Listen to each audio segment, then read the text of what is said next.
Welcome back to One Winning Pod, where the Ravens are locked in, and as are we. We are ready to dissect this divisional matchup against the number 4 seed, the Houston Texans, who demolished the AFC North second-place team, the Browns. Joe Flacco came back down to earth. January Joe was parked. It turns out he has to play in October to be able to play well in January, and therefore they are now out of the playoffs, and that magic carpet ride is over. Yeah, Flacco and the Browns. Yeah, it was it was quite competitive. I think for the first half part of the game. It was low scoring in like the early first quarter. Then there were a couple touchdowns back and forth. The Browns looked like they were driving. Texans kind of came back, and then third quarter it kind of all unraveled, and then you saw the final score. So certainly a lot to talk about. I'm sure it made a lot of fans nervous kind of going into this week as far as, Texans are super hot right now. Are we going to have trouble? Is this going to be a repeat of 2019?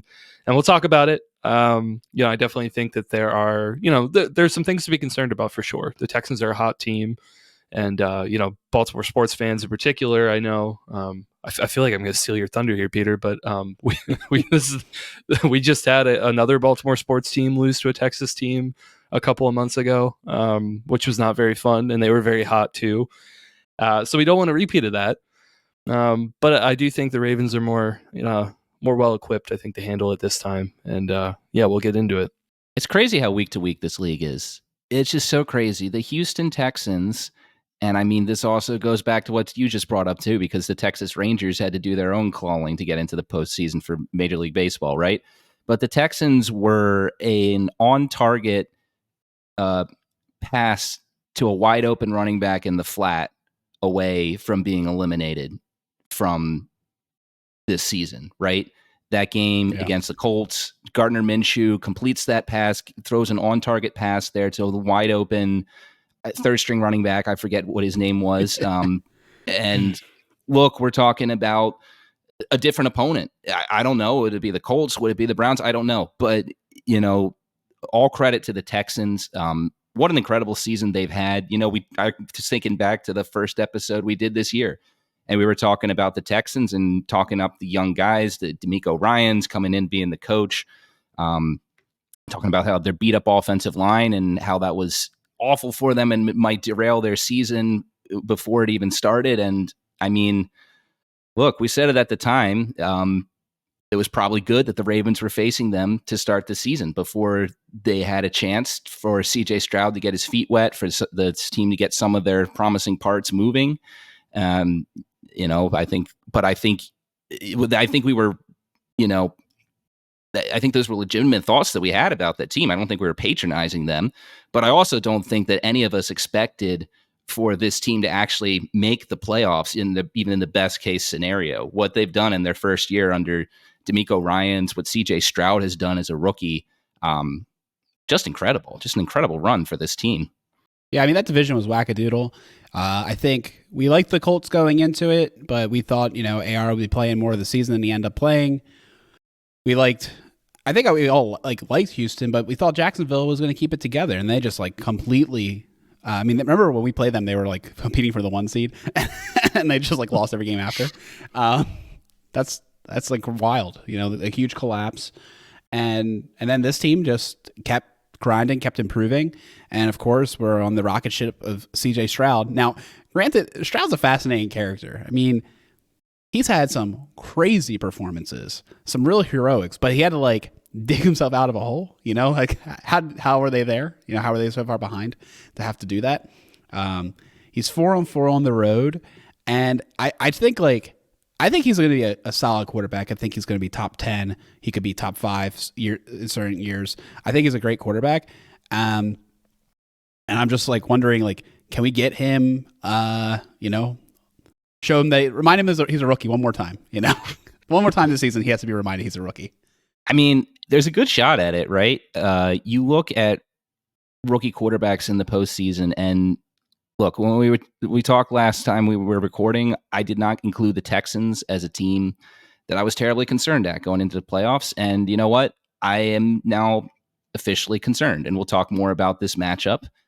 Does that mean that I think the Ravens will lose this game? No, but I do think that the Texans, what CJ Stroud showed, there's more than I was expecting from this team in this matchup, particularly with the fact that you're being led by a rookie quarterback. And you look historically at rookie quarterbacks in the postseason, only 3 rookie quarterbacks have won multiple games in a postseason. And those 3, no one had done it until Joe Flacco did in 2008. And the following year, you had Mark Sanchez.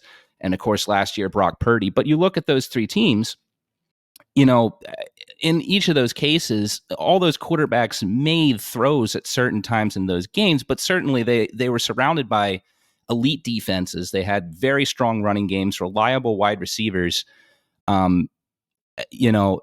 So their performance, while fine for a rookie, wasn't really, enough to really carry a team if those components failed. And then in addition to those 3, you had 8 other quarterbacks, including Stroud from last weekend, who have won at this point a game as a rookie in the playoffs.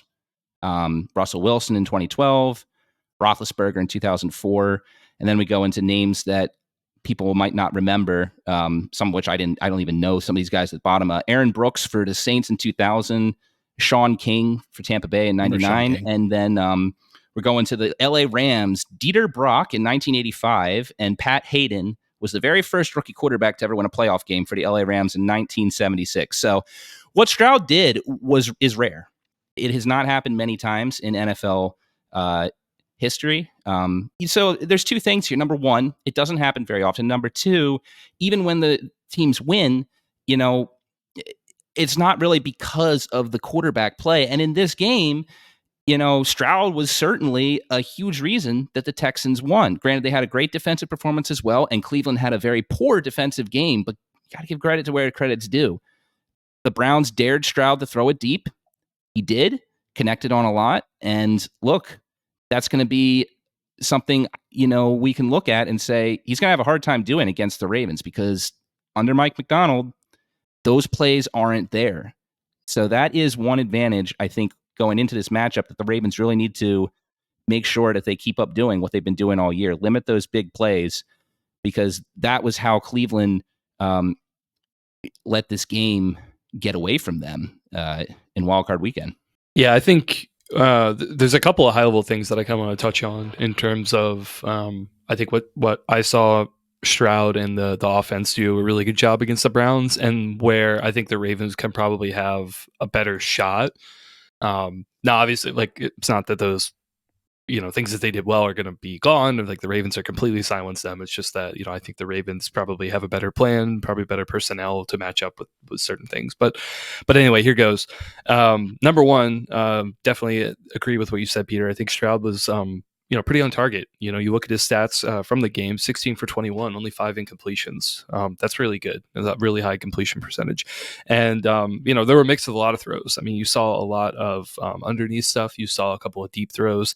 Really, I feel like the only big throw that Stroud did miss was that deep ball to Collins, which could have ended up being a touchdown. He just ran behind the safety to be able to get there. It's just a few feet over his outstretched arms, and wasn't able to connect there. Stroud was very accurate. Number 2, I think the play calling of the Texans, I think, was really great. I think they did a couple things really well. I think that they utilized a lot of motion and screens and things like that to try and stretch the Browns defense a little bit, and to also kind of negate their pass rush. I think it worked really well, particularly because I think the Browns were just awful at tackling outside the box. Really, there were a couple of players that I noticed on there. I feel like Emerson was one of them, who just did not have good kind of a good game at all from that perspective. 33 was another one of those players. I was like out of position in a couple plays and things like that. But anyway, I mean, I think really the credit to the Texans of just their play calling, of kind of getting them off balance. It felt like, I don't know, it just felt like the Browns weren't really prepared for certain things like that, and they just let up a lot of big plays. And the third thing, which we can talk about more as well, is just run game. So you mentioned it with some of those other teams, like the early Joe Flacco years, had a really good run game. I think Singletary's been a great weapon for them in the run game, and really also helped him out a lot in that game. Yeah, Singletary has been playing exceptionally well at the end of the year. He's been a top 3 back at the end of the season. Damian Pierce season was canceled, as many dynasty owners were reminded of quickly, I guess. And I think Singletary's success, like you said, Chris, I think is something that's really helped Stroud. If you look at the back half of the season, it was kind of like a 3-part season for him. The first act, he played pretty well. Then the team started to identify things about him. All of his interceptions came in. The 6 interceptions came in a 6-game stretch. And then the back half of the season, no interceptions. He's playing pretty hot. Interestingly enough, too, there's a similar correlation with sacks. Like, he got sacked a lot early, then he didn't get sacked for a while, and in the middle there were some sacks, and now the offensive line's really shored up near the end of the season here, and limited sacks. He only had 1 QB hit all game against the Browns, 0 sacks, completely neutralized Myles Garrett. This is like a pretty outstanding task. We know that the Cleveland defense is apparently quote unquote good, and apparently like had a lot of like good pass rushers. So like this is I think that was a big accomplishment, and we all know like if the trenches play well and you give some guy time, even without his top receiver, Tank Dell getting hurt, they're able to execute. Actually, they had a couple of wide receivers hurt. Noah Brown's out, so I think Woods is out. Woods was in there. Oh, he was? Okay, my bad. Yeah, he had a drop touchdown in the game. Maybe he exited later. I'm not sure. I didn't watch the second half after it was clear that the that the Texans were going to run away with it. He had 33% of the snaps, so maybe he got hurt. So I think he's questionable right now. Let me pull up the injury report. And this is another reason why I'm saying that I think that the Texans made a statement in this game. Is Cleveland overrated? I mean, we've kind of been saying that from defensively at this point, but it's only simply because you had a lot of analysts say throughout this season that Cleveland had the best defense in the league. And some people some analysts went as far as to say unarguably, better than San Francisco, better than Baltimore. And of course, on this podcast, we're going to be partial to our team when they, have a legitimate case for it, So we got a little bit of purple tinted glasses there, sure, but Browns defense was definitely exposed in this game. Was that poor coaching on the Browns? Some of it probably was that just the Browns weren't ready for the game. They got a little too high off that drubbing of the Jets led by Trevor Siemian or whoever was that quarterback in that game. That's the thing about playoffs, which makes it, so hard to predict at times. There's a giant mental preparation part to these games that we just don't have access into. We don't know, what the mental makeup was of the Texans going into this game. We don't know what the mental makeup of was the Browns, except for, what gets kind of what we can glean from post-game press conferences or locker rooms afterwards, which, I mean, if you read between the lines with Myles Garrett's post-game comments, did seem to hint towards some, inner dysfunction within the Cleveland locker room that maybe wasn't as clear going into the game, but that's only, that's just hypothetical gleanings from, quotes said after an emotional loss. So, I mean, take from that what you will, but the mental aspect of this game is so important. And that is something that we Ravens fans know way too well. Despite the fact that 2020 was a better performance and that the Ravens should have beat the Bengals last year had Tyler Huntley not gone into incredibly misguided hero mode. We're still haunted by 2019, right? That game was so unexpected and such a drubbing that, that mental aspect of it is still clear in our minds as fans, at least. So I looked it up. Robert Woods is on the injury report. There's a lot of people in this injury report. He has a hip issue and has been limited in practice. So we'll see if he's able to contribute. But I think, Peter, you're so right about this. Like, scars. Like, I didn't even do the analysis of it's another team from Texas. Oh, well, we have beaten them in the playoffs before at home in the divisional round against a rookie quarterback. Ooh. Does anyone remember who was the Texans starting quarterback for that game in 2011 that Jacoby Jones became a Raven by fumbling away. What was it? 2 punts to us. Was that Schaub? No, Schaub was hurt. They were on their third string quarterback. TJ Yates. TJ Yates. Congrats to Chris. I had to look that up. I couldn't remember the guy's name. I wanted to say that it was Davis Mills, but I was like, no, wait a second. Davis Mills has not been in the league that long. But yes, it's another random white quarterback, pocket passer. TJ Yates. I don't know where he is right now, but TJ Yates, Davis Mills, I think kind of basically the same guy. But yeah. No, that was well, I don't want to say my first playoff game because I went to the Steelers game away the year before, which was also it was also a divisional game. But the 2011 one, I did go to that game. So that was also a really frigid game, really cold. And I think the Jacoby Jones fumble, if I recall, I thought that was Jimmy Smith who recovered that one. I think it was, yeah. If I have that right, yeah. So I do remember that game a lot.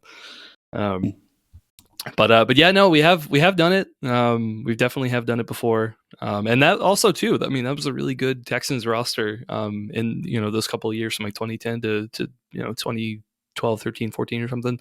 I mean, you had JJ Watt in his prime. Hopkins and actually not Hopkins, I guess at that point, but you had Johnson and Andre Johnson, a couple of those players. Schaub was also a very good quarterback. I mean, I think as a Ravens fan, I think he was a little overrated. I always felt stronger that Flacco was better. I'm just saying Flacco started over Schaub in 2015. So, but anyway, I mean, Schaub was a Pro Bowl quarterback. He was pretty good. It was a Kubiak-led team. So they were, they had a lot of success, just not so much in the postseason. Oh, anyone want to take a wild guess where TJ Yates currently is? I knew you in life. Like in the world? In the world, yeah. He is used car salesman. No, he is a coach for he is currently the wide receivers coach for the Atlanta Falcons. No kidding. According to Wikipedia, hopefully he still retains his job. Yeah, let's put it this way: he was hired for the 2022 season. I don't know if he. Let's see if we can find out if he is still there. Drake London personally fired him. Yeah, I mean, with their coaching, depending on whether they hire Belichick or not, I guess we'll have to see. But yeah, still as of today, still the wide receivers coach for the Atlanta Falcons. We'll see if he'll survive the offseason. But yeah, well, good luck, TJ. Love to have you on the pod. Yeah, come on. I will say though, the Nico Collins breakout, it finally happened. Year 3. He has 1,300 yards in the season almost. At this playoff game for sure. And then in the playoff game, bust out performance, 7 targets, 6 catches, 96 yards, and a touchdown. The interesting thing about the Ravens is that we've held wide receivers to the 3rd lowest, so in a good way, rate this year. And like we said, they're banged up. Tank Dell's out. Noah Brown's out. Hip injury to Woods. So we're looking at Mechie getting caught on, who was a 2nd-round pick for them, and somebody I kind of liked in the draft process. He's starting to show a little bit, 4 targets for 44 yards, I believe. And yeah, I think we've got an interesting lineup there, and I just feel like our secondary should be able to really, none of these guys super scare me other than Nico, but he always plays on the outside, and I feel like our defense is built to kind of handle wide receivers like that. And with the 2 high shells that we do a lot, the spine that's so solid, it's just really, I think it's gonna be really hard to win that way against us. They've also had success with the tight ends more so Dalton Schultz. Brevin Jordan finally appeared out of nowhere, got a touchdown last week, and I just think that's not going to necessarily work for him in this against our team. So I think the real question is can we get to Stroud and disrupt this passing game? And even if we don't get to him, we might be able to disrupt him in the second half, when the ball's in the air, because I do really think that we match up well in that regard. Yeah, I think that's a great point. Yeah, the pass rush I think is definitely going to be key. I mean, I love to see, especially from Matty BK on the inside, just what he can do. Whoever goes up against Tunsil, I think is going to have a hard time. He's a really great tackle. Honestly, Stanley would be at that point if he didn't have his injury. But he's not, so that's kind of where we're at. But anyway, Tunsil's a very good player, and it's going to be tricky to kind of get around him. But all the other interior pressure, the right side and stuff like that, If we can get to him, I think we'll have a better time. But yeah, I was also thinking just in terms of the coverage too. I feel like the Browns, they definitely play like, it's not just man, like they play man and zone and stuff like that. But there were a lot of coverages I felt that they had a lot of man, and they just had guys in bad positions. Like I said, good play calling on the Texans, a lot of like crossing routes and things like that to kind of get people out of position. And they were just like, I feel like there were just an inordinate amount of routes where guys were just wide open. And if they weren't wide open, the Browns were just missing tackles. And, if I'm looking at the Ravens defense, I'm kind of thinking where you're thinking, Alec, right? We play a lot more too high, a lot more zone. We have linebackers kind of, in space covering guys. And, for the most part, I'm not saying like every game, but for the most part, tackling is a lot better. Guys are collapsing on their zones and making the tackle pretty well. And so I just feel like Stroud can still do some of the things that he was doing against the Browns, but I do think it's going to make it a little bit more difficult with our defense and kind of how we operate. And so, we'll see what happens. But I would have to think that there's some opportunity there for us to kind of take advantage, maybe get an interception or something based on those coverages. Marlon Humphrey's status going into this game is not ideal. Apparently, I don't think he's practiced since December 31st, is what I read today. Has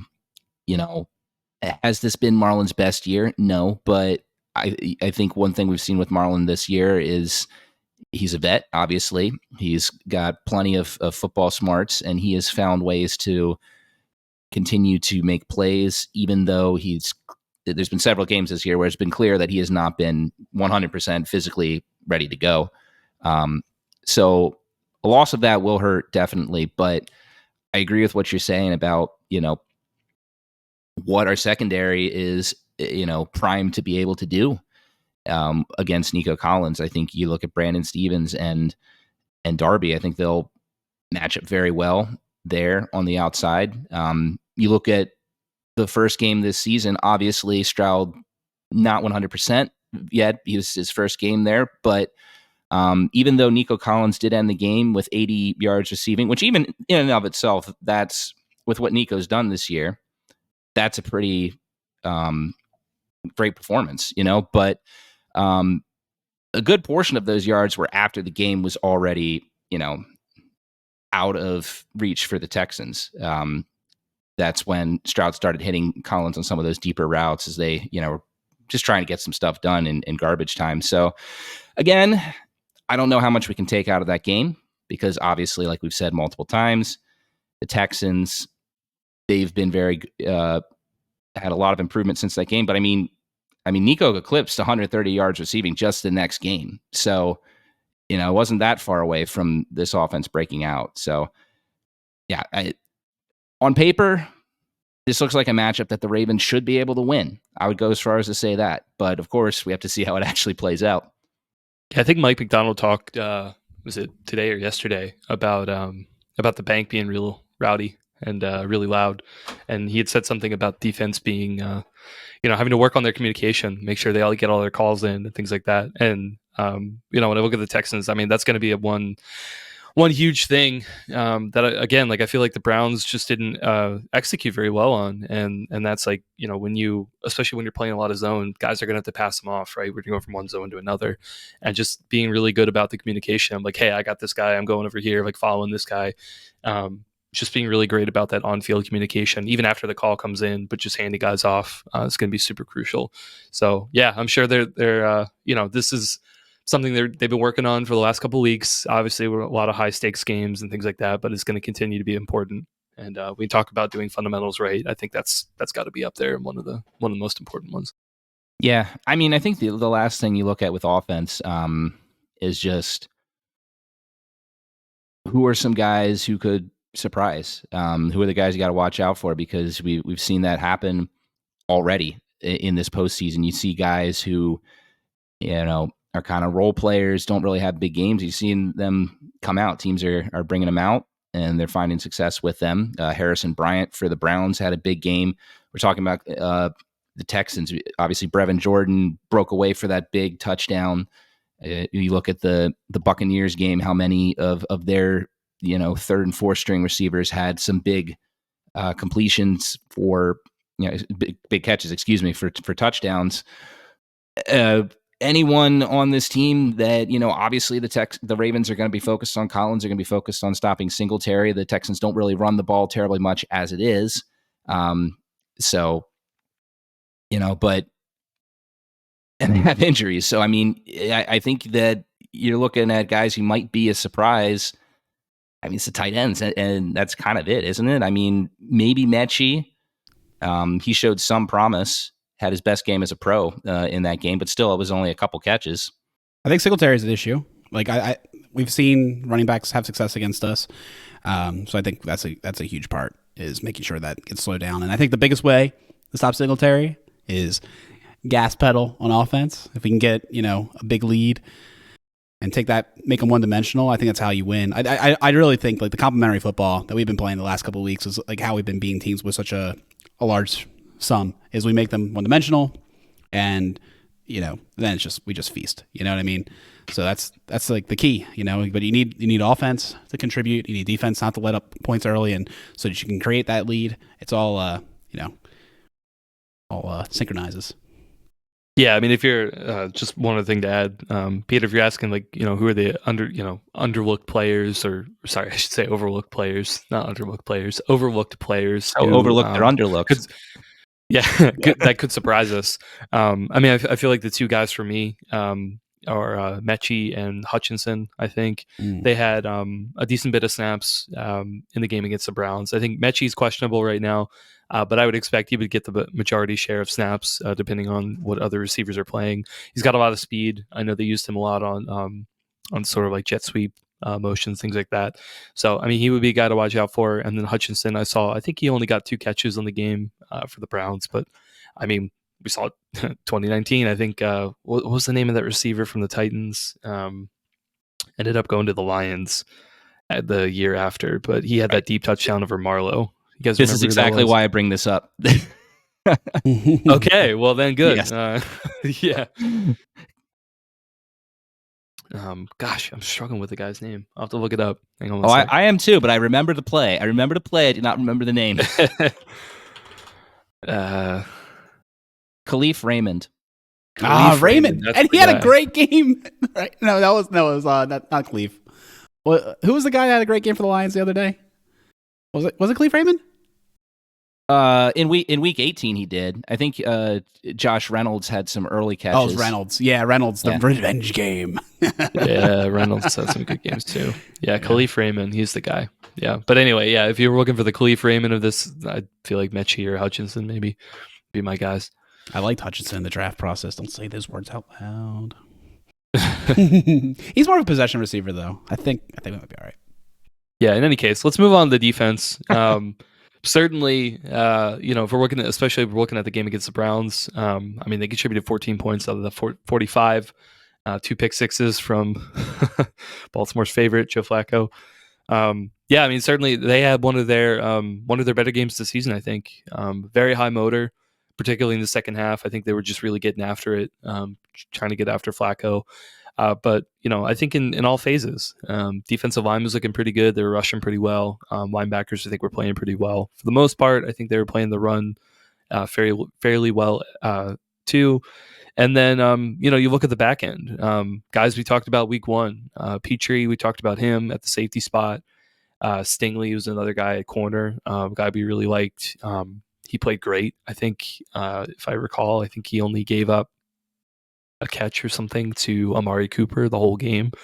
Definition of lockdown corner. So, yeah, this is a unit that is definitely trending up. I think it's going to give the Ravens offense some problems. Word. Yeah, the 13th ranked pass defense, but like you said, ascending. We can see what these guys can do just in the wildcard game. Stingley's been playing really exceptional down the line. That's obviously boosted them. And then we've always talked highly of Petrie. I think the interesting part is their other safety.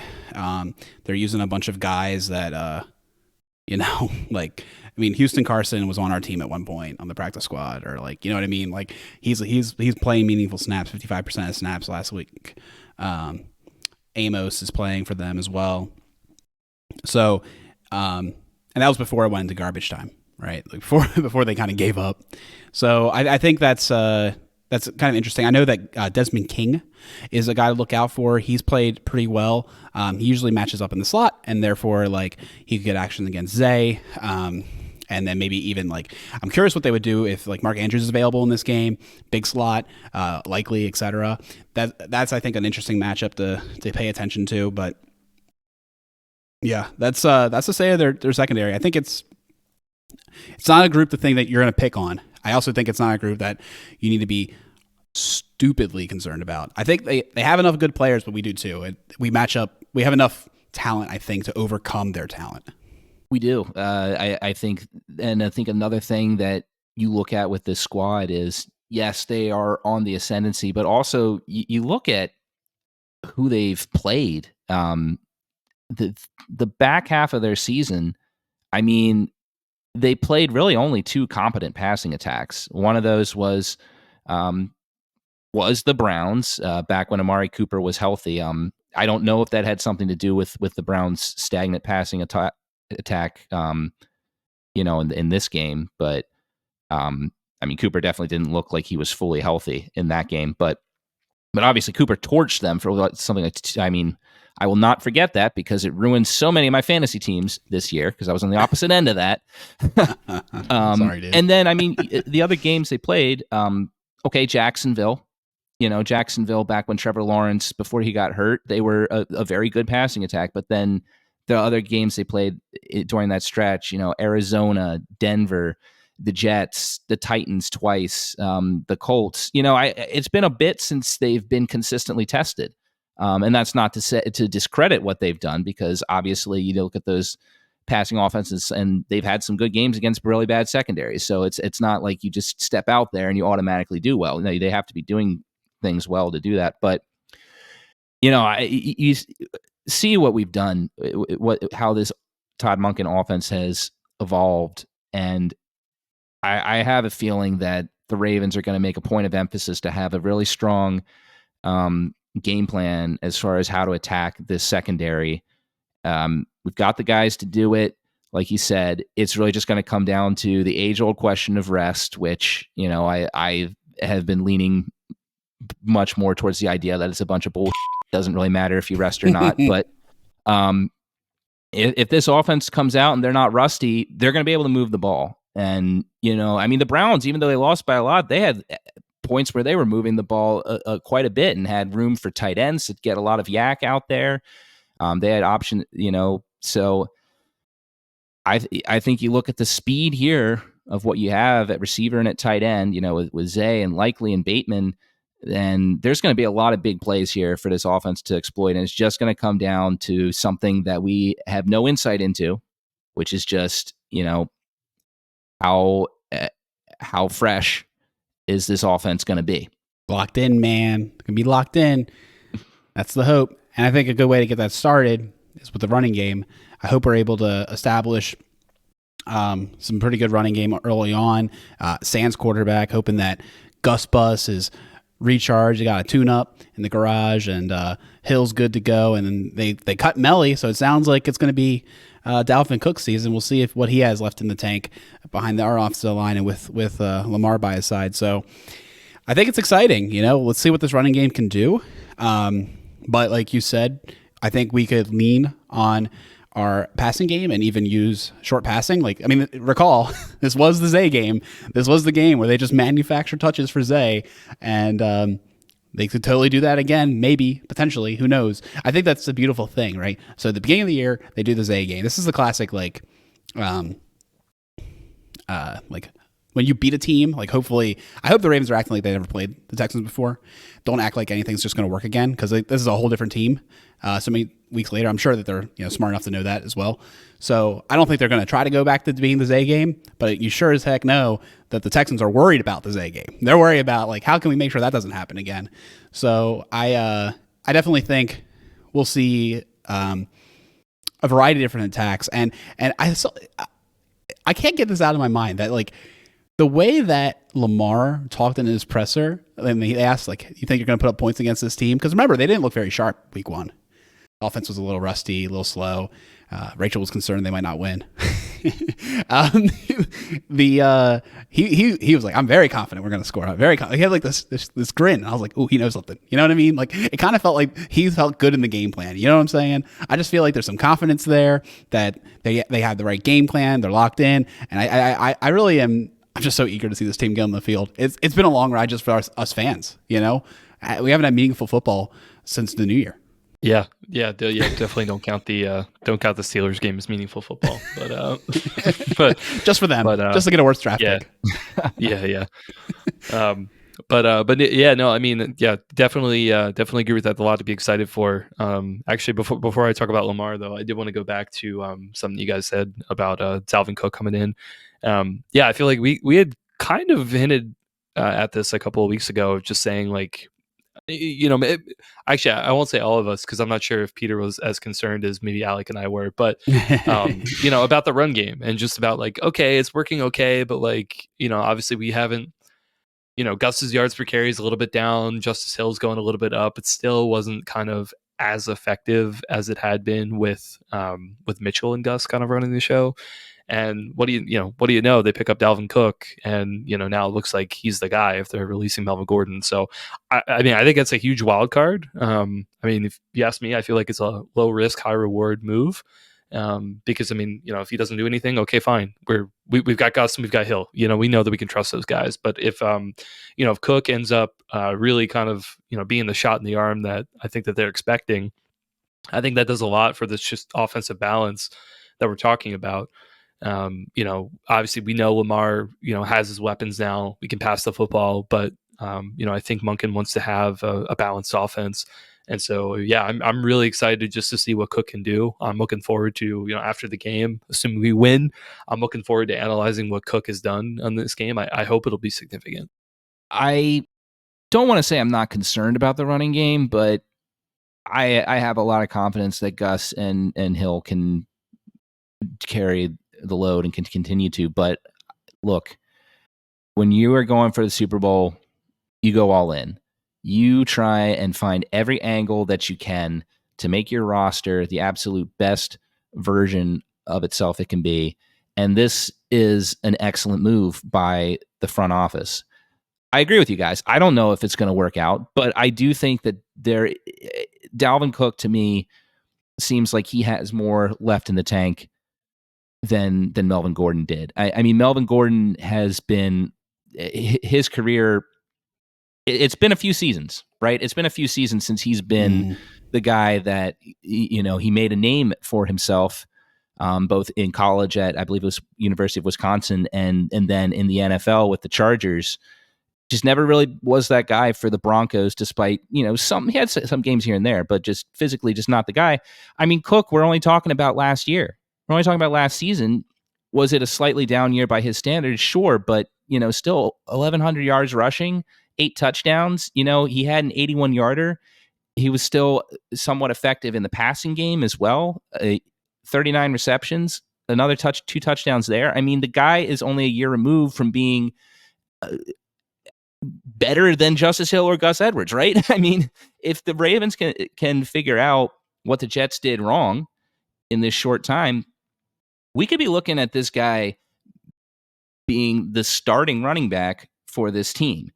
We could also be looking at this guy getting 2 carries for, you know, his entire career as a Raven. I feel like you have the full set of outcomes here for it, but it's an excellent move, and one that, if it works out, is going to go down as one of the most brilliant moves in Ravens history, because that's how high the ceiling is for this move. I'm not saying he's going to be Pro Bowl Dalvin Cook. I'm saying that he has a chance to be a very effective running back who is at least slightly above league replacement. And it's just an angle of the offense that teams don't have tape on. No one has tape on Dalvin Cook in this Ravens offense. So it's something that I'm not I'm not expecting it to be this, but I realize that there's a high potential for it to work out really well. So it's incredibly, incredibly intriguing. Yeah. I mean, I just look at it as kind of like a jolt in the arm, you know. It's a shot of adrenaline. You just need to try and add another dimension to the offense. Add some more explosion, I think, is really kind of what we're missing. Like, Gus is one of those guys who could just grind yards out. He's not necessarily an explosive running back. That's just not his game. Never really has been. in justice, you have some elements to it, but I think we talked about it, and I think a lot of things have to go right for him. I think he struggles a little bit shaking off tackles and just kind of getting tripped up pretty easily. He just doesn't have the same level of balance that a Mitchell does. Dalvin, I feel like he kind of brings in, like, if he's healthy, if he can gel with this offense, I think he just gives you a little bit more of that explosion factor that we're looking for. And like I said, if it doesn't work out, okay, cool. We already we know what we have, right? In fact, I mean, we know what we have, and there's still a chance that maybe Mark Andrews might come back. That's actually something we haven't brought up yet, but as of Wednesday, the day we're recording this, Mark Andrews was a full participant. So, not saying he's going to play. It's still probably a long shot, but the signs are looking good that he might be back at some point, like we thought, which, for a team, I think that we've complained so much about injury reports and things like that over the years, about guys, having hope and the guys not coming back. I feel like this is really significant that Andrews actually has a shot to come back, to be another jolt in the arm for this offense. I think that's awesome. Really hyperbaric oxygen chamber is this year's deer antler spray, baby. This man had a chamber installed at his house to improve recovery. All right. Respect that. I think he's going to be back, dude. Did you see the story? It's not his. It's his girlfriend's. Wait, what? I did not read that part. Oh, interesting. Yeah. He said his girlfriend's family had one. Oh man, can you imagine Thanksgiving dinner? Just be like, oh man, Mark Andrews at the table. I'm just so depressed. I don't know when I'm going to be able to get back on the field. And if only someone had a hyperbolic chamber that I could just use to get back. And their dad just like, actually, you know what? There's this old coat rack down in the basement we got there. Yeah, we've been using it as a storage container, but you can use it. We don't use that thing. We'll clean it out. We'll clean it out. Turn it on. Plug it in. We'll get you in there right away. That's so funny. I need to read this story now. I will say that he posted online like the first time ever with his girlfriend, but I think they've been dating for a while. If you read the tea leaves. So, anyways, they've been very private. It's almost like like Lamar. I feel like Yeah, like Lamar randomly had a kid. Like, when did that happen? Yeah. So you're saying they're no Travis Kelce and Taylor Swift. No, they aren't. Completely different. Yeah, a little different. Yeah, but I think it's I think they're not big enough celebrities. Almost, you know what I mean? Like Taylor Swift's just like another level of celebrity, right? And then like dang another celebrity, get out of here. Yeah. So. Anyways, that's crazy. So we got the hyperbolic oxygen chamber. We got him making good cuts. I mean, you're watching him and you're acting like he's never. It looks like he never was hurt. I think he has like a little bit like smaller leg. You can kind of tell that the leg hasn't been as conditioned, but not in the way he cuts. Just like the aesthetics. And I don't know, man. I'm excited. I think he might be able to strap up. It'll be interesting. I mean, credit to Mark Andrews. I don't think anyone has ever questioned this man's toughness on the football field. I think he's one of the all-time toughest Ravens, and there's been a lot of tough Ravens, right? I mean, I don't know if it was advisable for him to walk off the field on his own power after he got hurt against Cincinnati, but I think it again shows what his pain tolerance is, what he's able to do. But look, I'm really excited for the potential there. I think that Isaiah Likely should be the starting tight end for the rest of the season. Not because I think that if Mark Andrews was fully healthy, that Likely should eclipse him on the depth chart, but I think you just don't know how's he going to hold up. I think that he can certainly be on there for certain packages. He's going to be valuable if he's able to be on the field, right? But I think that you want a guy who's performing well in this offense, who's healthy and certainly has high potential to continue to be the number one guy for the remainder of this year. But look, you're always going to want Mark Andrews on the field, even if he's at 25% on a third down, aren't you? I mean, that's Lamar's guy in pressure situations throughout his career. That's been Lamar's number one guy. So if we can get him back on the field, man, that's going to be huge for this offense and for this team's Super Bowl aspirations. One last thing too about Dalvin Cook.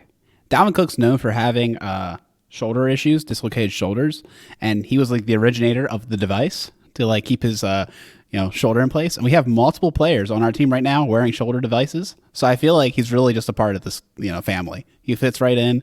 Not only is he from South Florida, but he's got the device. So I think this is it's a match made in heaven. Apparently the Ravens were trying to get him in the offseason, and then they were unable to. He decided to go with the Jets, and therefore they went with Melly. So I think it's full circle that he's here. We wanted another guy with shoulder problems, so it's good times. Man. Well, I feel like one in a completely different direction, actually. I wanted to talk about where things might go wrong, Sure. or where the Ravens want to where they might have trouble. And I feel like the top of the list for me are going to be the outside linebackers of the Texans, Greenard and Anderson. I think are going to be huge matchup problems for our tackles. Whoever plays, I'm assuming all four of them are going to play in the rotation that we're going to have. But, I believe week one, Moses has some trouble with Anderson. Really, really strong guy. Obviously a very top pick from this year. Greenard as well, I think leads the Texans with 12.5 sacks. Between both of them, I think they have like 20 sacks between both those players. Look, I mean, I think that they can definitely do a lot of damage. I think one of the things that we've been concerned about in our pass rush has been our tackle situation. I think it can give them some troubles.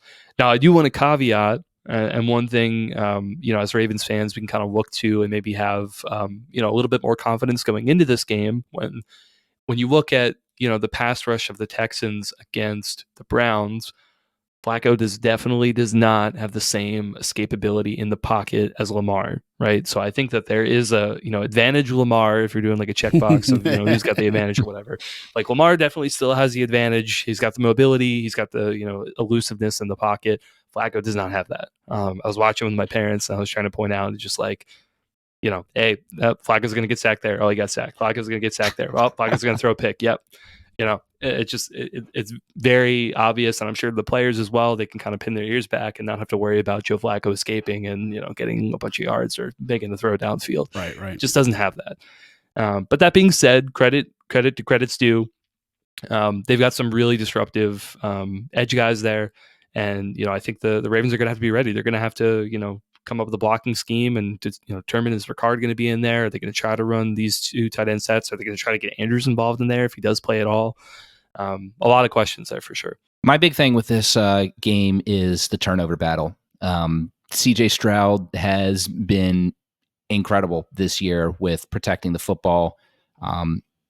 You look at this season, we talked about it a little earlier. There was only a small stretch there where he was throwing picks, and then he was able to shore that up. Only 5 interceptions on the season. Should have had a pick early in that game against Cleveland. Cleveland dropped a ball where he did not see the safety help at all. But, Browns didn't complete the play. He ended the game with no interceptions. And even when you look at the running backs, I mean, they've lost no fumbles this year. The receivers have lost a few. They've lost 5, but still, I mean, this team does not turn the ball over. And in the postseason, what really killed the Ravens against the Titans? The Titans got out in a fast start. They picked off Lamar on a throw where if Andrews was 100%, he very likely, completes that play. And they just got up to a quick lead, and the Ravens just were kind of flat-footed after that. Now, I think this Ravens team is much more better equipped to come back from a deficit if it so happens that that's the case. I mean, we saw that happen against the Rams. We saw them do that against the Niners, even though that wasn't a huge deficit. The Dolphins, we saw them happen against the Dolphins. But I think that if some things happen with turnovers early in that game, it's a little bit different doing it in the playoffs than it is regular season.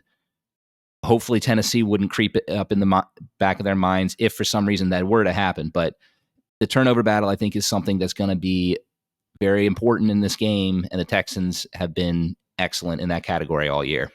So very true. That's the way that games get out of hand.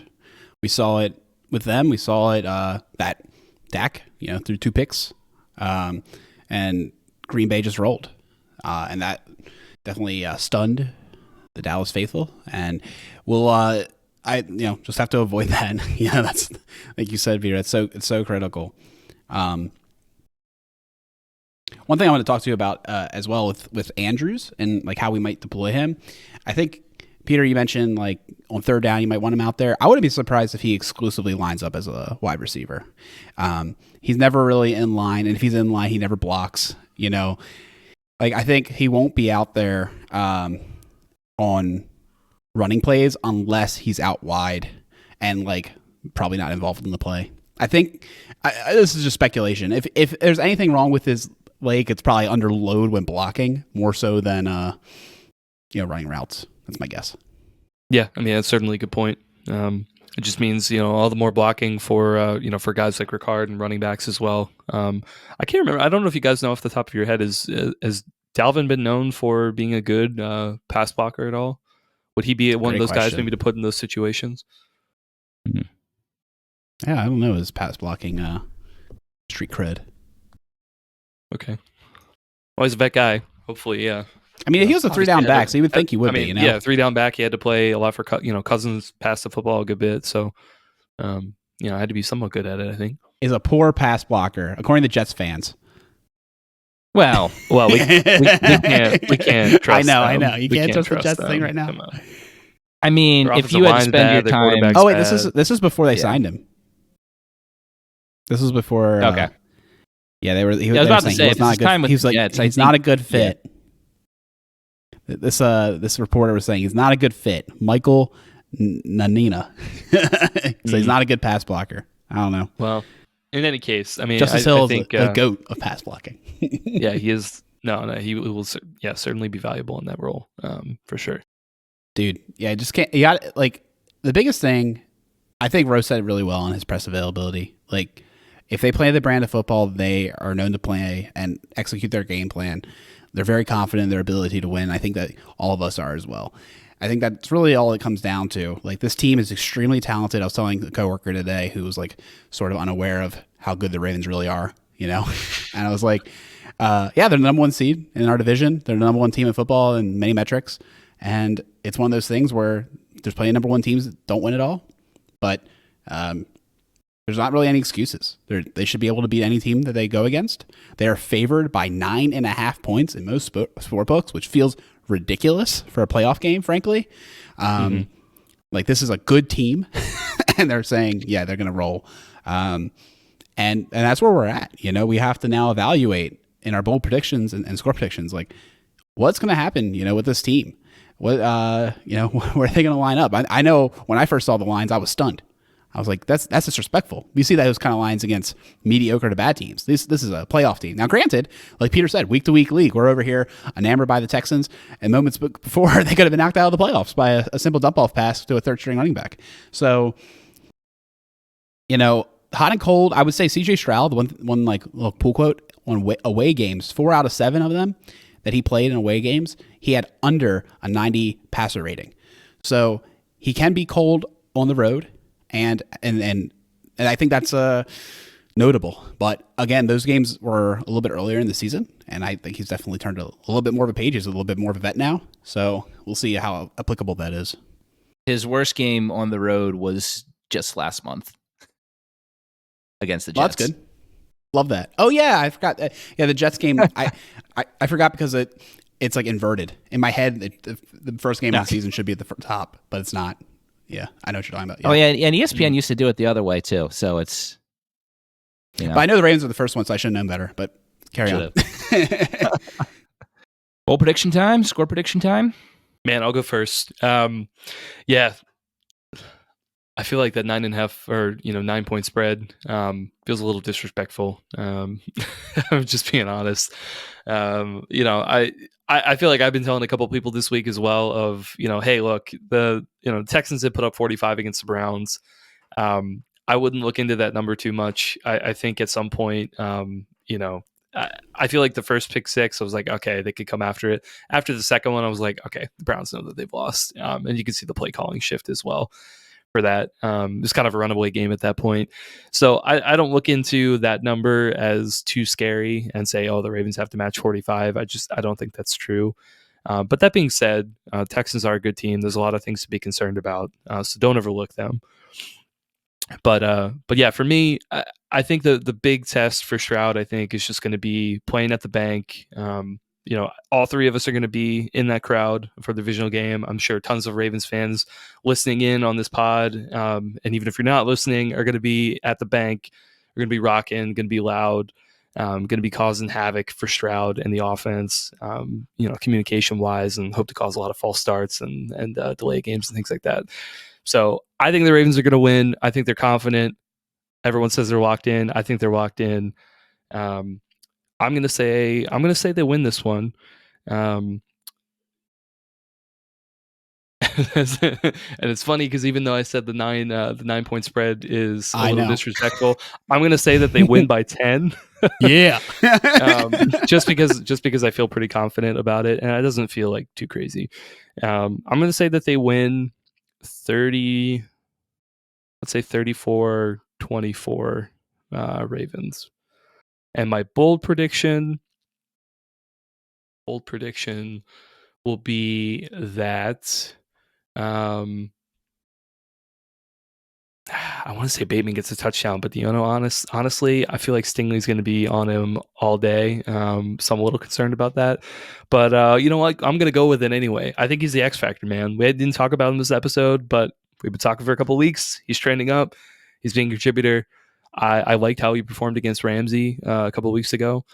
I'm going to say Bateman gets a touchdown. How about that? Nice. I can go too, because in the same vein as Chris, while saying I think that spread is disrespectful, I think we beat it. I think we can cover it, and it's not, but it's one of those things where it just looks disrespectful. I don't know. It looks disrespectful. Usually games are closer when you feel like the opponents are closer. But anyways, here's my analysis, kind of riffing off of what Chris said. You had the 2 pick sixes. I don't see that happening, with Lamar. You had missed tackles, bad tackling resulting in huge chunk plays that resulted in touchdowns. This team's excellent at tackling. So you take that out, and it's a classic thing we talk about with the Ravens. You're going to have to put together a 10, 11, 15 play drive, make no mistakes, and score a touchdown. To which we say, good luck.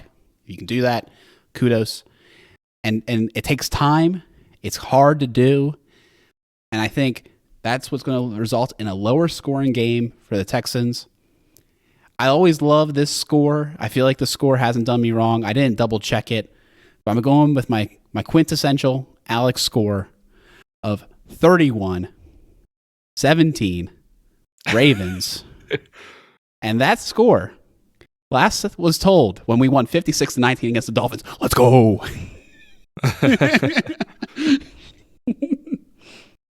And then bold prediction. Bold prediction is Lamar Jackson throws for 4 touchdowns and puts on a little show. He's locked in. He wants to prove that he is a playoff quarterback. 4 touchdowns, Lamar. Yeah, I am very excited for this game. I agree. You do have to respect this Texans team. They have shown all year that they don't care that they have a rookie quarterback. They don't care they have a rookie head coach. They don't care that amount of youth they have on this team. They're going to come. They're going to compete. But I do, despite the fact that I respect this team, I do think they are slightly frauds. And I think it's slightly for the reasons that we've said. And it's just not to say that they're not good. I just don't think that they are divisional round good. We talked about the division they played in. We've, how many teams shit the bed there. Stroud has had some good games outdoors, but by far his worst games have been away from the confines of Reliance Stadium or whatever its name is right now. You look at the game against Carolina that he lost to Bryce Young coming off a bye week. You look at the Jets game that we just brought up. You look at the game that he had when they played against the Saints. I mean, they won that game, but still, was that quite as good as it could have been? No. I mean, I think that he is very good, but I also think that the Texans have faced a soft schedule this year. And I think that you look at this Ravens team, and I think that everyone is locked in. I think that everyone's been reminded of 2019. I think that everyone is coming to play, and they're going to remind CJ Stroud that he's a rookie. My bold prediction is he'll throw 2 picks in this game, and the Ravens will win this game 38-20.